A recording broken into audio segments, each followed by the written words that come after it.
ہے آدیش ضروریتوں کا مقتلہ، تیری اولاد کیسے اپنے تیرے لگائے ہوئے باغ کو پانی پلانے میں کامیاب ہو گئی،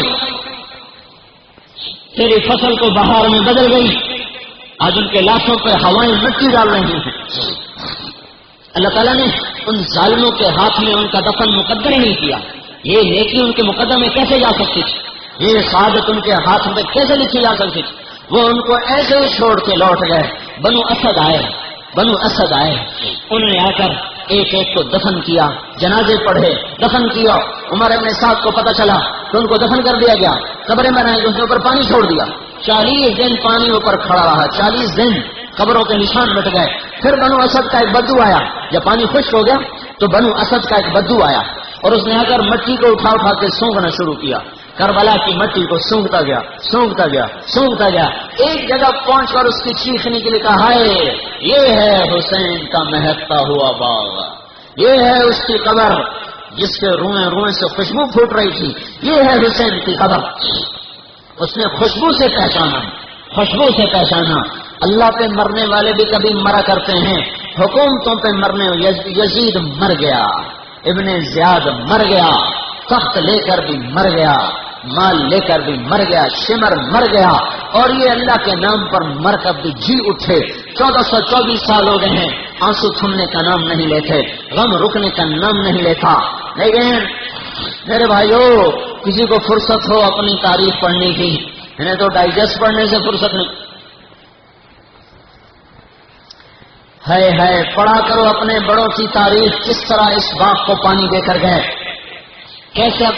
اپنی زندگیوں کو قربان کر کے گئے۔ یہ نیزے پہ اٹھایا گیا، سر شہر کی گلیوں میں پھرایا گیا، پھر کوفے کے بازاروں میں لایا گیا، پھر ابن زیاد کے سامنے رکھا گیا، اس نے ایسے چھڑی ماری منہ کے اوپر، ایسے ہونٹوں پر چھڑی ماری، تو حضرت انس اور حضرت زید بن ارقم دونوں کے بارے میں، تو زید بن ارقم کھڑے ہو کہنے لگے ظالم اس چھڑی کو ہٹا لے، میں نے یہاں اللہ کے نبی کے ہونٹوں کو لگتے ہوئے دیکھا ہے۔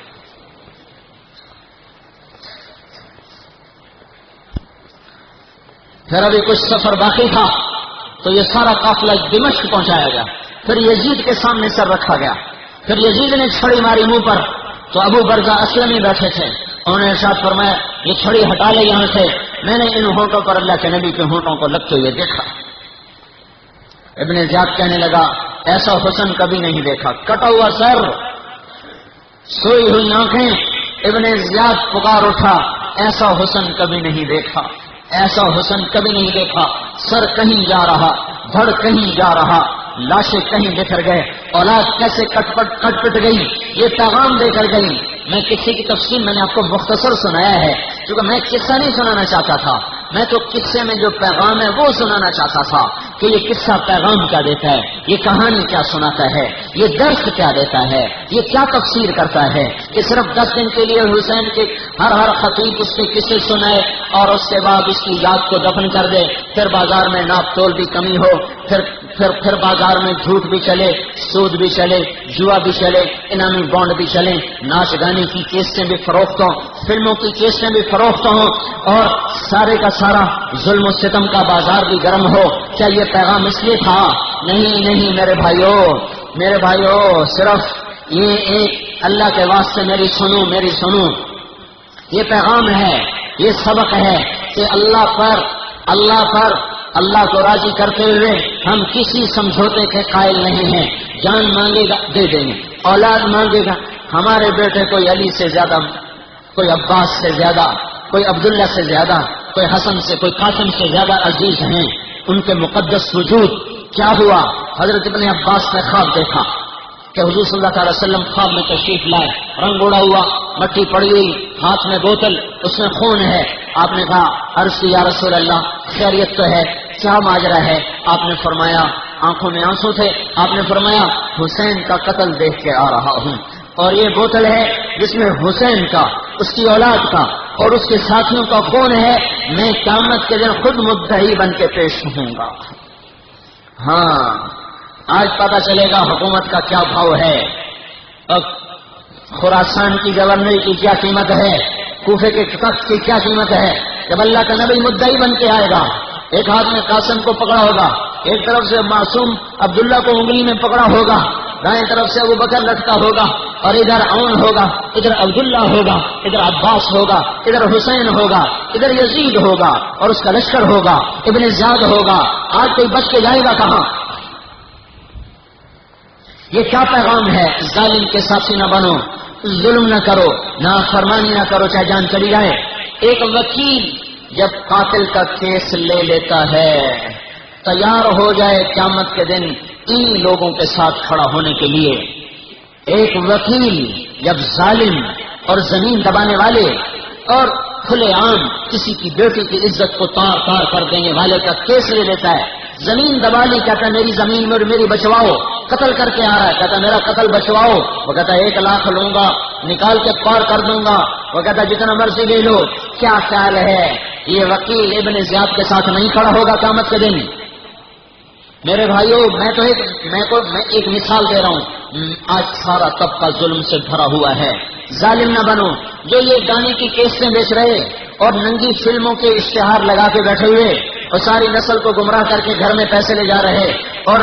یہ ان کے بھی ظلم کی کوئی انتہا نہیں ہے۔ یہ بھی بڑے ظالم، سود پہ پیسہ دینے والا وہ بھی وہی ظالم، اور میرے بھائیوں ناچ اور گانے کی محفلیں سجانے والا وہ بھی ویسا ہی ظالم، عورتوں کو سرے بازار نچوانے والا وہ بھی ویسا ہی ظالم، اپنے میرے بھائیوں ناجائز طریقوں سے، جھوٹ سے، رشوت سے، بددیانتی سے، خیانت سے، ناپ تول کی کمی سے اور چیزوں کی کھوٹ سے اور میٹر کی بجائے گز کے ذریعے سے کپڑا ناپنے سے جو بازاروں میں ہو رہا ہے، نہ آپ اندھے ہیں، میں بازار میں تو بہت کم جاتا ہوں، لیکن مجھے بازار والے آ کے بتاتے تو ہیں، میٹر کو دکھاتے ہیں، گز ہوتا ہے، کپڑا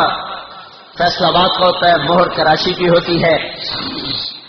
دکھاتے کچھ اور ہیں، دیتے کچھ اور ہیں۔ یہ سود کے بازار، یہ جھوٹ کے بازار، یہ جوئے کے بازار، یہ سب ابن زیاد کے ساتھ کھڑا ہونے کا سامان کیا جا رہا ہے۔ مظلوم ہو کے مر جاؤ، حسین کے ساتھ کھڑے کیے جاؤ گے۔ مظلوم ہونا کامیابی ہے، ظالم بننا ہلاکت ہے، بربادی ہے، تباہی ہے۔ کوئی بھائی وکیل بیٹھا ہو تو ناراض نہ ہو، ایک ہوتے عنوان آ گیا، آج کا تاجر بھی ویسا ہی ظالم ہے۔ میں اپنی برادری کہتا ہوں، آج کا ذمہ دار بھی ظالم ہے، آج کا حکمران بھی ظالم ہے، آج کی پولیس بھی ظالم، حکومت بھی ظالم، فوج بھی ظالم، یہ ہمارے ریڑھی والا آج کا مزدور ظالم ہے۔ یہ بھی ریڑھی کے اوپر بیٹھا گانے سن رہا ہوتا ہے، ریڑھی پہ بیٹھا گانے سن رہا ہوتا، قرآن نہیں سنتا۔ آج کا ریڑھی والا ظالم، آج کے دفتر میں بیٹھا ہوا ظالم، انہیں قرآن کے نغمے بھول گئے، جنہیں ہندوستانی اور پاکستانی سر تال میں نشہ آئے۔ میرے محترم بھائی اور دوستو، یہ حسین کے ماننے والے نہیں کہلا سکتے، یہ اللہ کے نبی کے ماننے والے نہیں کہلا سکتے۔ میں تھوڑا سے ہوئے ارے توبہ کرو، ارے توبہ کرو، ارے توبہ کرو، مظلوم بن جاؤ، ظالم نہ بنو، مظلوم بن جاؤ، ظالم نہ بنو، حسین کے ساتھ اٹھائے جاؤ گے، اللہ کا نبی تمہارا مدعی بن کے پیش ہوگا۔ ظالم بن گئے، ظالم کے ساتھی بن گئے، ظالم بن گئے، ظالم کے ساتھی بن گئے۔ ظالم صرف اسے نہیں کہتے جو قتل کے بازار گرم کر دے، وہ بھی ظالم ہے، وہ بھی ظالم ہے جو ترازو کو غلط تول کے سودا بیچ دے، وہ بھی ظالم ہے جو میٹر کی بجائے گز کے ساتھ تول کے ناپ کے دے دے، وہ بھی ظالم ہے جو تیل میں ملاوٹ کر کے دے دے، وہ بھی ظالم ہے جو چیزوں میں کھوٹ ڈال کے دے دے، وہ بھی ظالم ہے جو رشوت کے بازار گرم کرے، وہ بھی ظالم ہے جو بینکوں میں پیسے رکھ کے سود لے رہا ہو، وہ بھی ظالم ہے جو سود پہ پیسے دے رہا ہو، وہ بھی ظالم ہے جو نافرمانی کے نقشے قائم کر رہا ہو، شراب پی جا رہی، پلائی جا رہی، وہ بھی ظالم ہیں جن کے گھروں میں ناچ گانے کے نظام بنائے جا رہے، دیکھے جا رہے، سنے جا رہے، نوجوان گاڑیاں چلا رہے اور گانے سنتے جا رہے۔ اگر کہیں ٹکر ہو کے موت آ گئی تو اللہ کو کیا بتائیں گے میں کیا سنتا ہوا آیا ہوں تیرے پاس۔ میں ایک فرد کی بات نہیں کر رہا یا ایک گروہ کی بات نہیں کر رہا، میں بھی مجرم ہوں، آپ بھی مجرم ہیں، ہم تالاب میں سارے ننگے ہیں، ہم سب نے بغاوت کی ہے، ہم نے اپنے مولا کو ناراض کیا ہے۔ بھائیو اللہ کے واسطے لوٹو لوٹو، اللہ کی طرف لوٹو، اللہ کی طرف لوٹو، توبہ کرو، توبہ کرو۔ آج پھر کربلائیں قائم ہو چکی ہیں، آج پھر عراق کی سرزمین میں ایک اور کربلا کی تاریخ لکھی جا رہی ہے، اور مجھے میرے رب کی قسم میں نجومی نہیں ہوں، لیکن کربلاؤں کے بعد بہار آیا کرتی ہے۔ پتہ نہیں ہمارے نصیب میں ہے یا نہیں ہے، لیکن میری بات لکھ لو، اس کربلا کے بعد بھی بہار آئے گی۔ جب بھی اس امت کا خون بہا ہے، اللہ تعالیٰ نے کلیاں چم کھلا دی پھول مہکا دیے، باد صبا آئی، اندھیری راتیں کٹ گئی، ظلم چھٹ گیا، ہدایت کے سورج نکلے، ہواؤں کے رخ بدلے، خزاں بھاگتی چلی گئی، بہار آتی چلی گئی، اور پیرہن سب درخت پہنتے چلے گئے، سارا باغ معطر ہوتا چلا گیا۔ جب بھی باطل نے اکٹھے ہو کر اسلام کو مٹانا چاہا، اسی وقت اللہ نے اس کو زندہ کر کے دکھایا۔ یریدون لیطفئوا نور اللہ بافواہہم واللہ متم نورہ ولو کرہ الکافرون۔ کوئی کیسے بجھا سکتا ہے جس چراغ کو اللہ نے جلایا ہو؟ اسے کوئی نہیں بجھا سکتا جب تک سورج مغرب سے نہیں نکلتا۔ دنیا کی کوئی طاقت اسلام کو نہیں مٹا سکتی۔ لیکن یہ ہماری توبہ کا وقت ہے کہ یہ زمین پھر مسلمانوں کے خون سے لالازار ہو رہی ہے۔ بے شک آج کے معصوم بچے عبداللہ جیسے تو نہیں ہیں، ابو بکر قاسم جیسے تو نہیں ہیں، آج کے ذبح ہونے والے نوجوان عباس تو نہیں بن سکتے، پر اسی دھرتی میں یہ کربلا قائم ہو رہی ہے۔ ہم اللہ سے دعا ضرور کریں گے کہ اللہ ان کا حشر انہی کے ساتھ کروا دے۔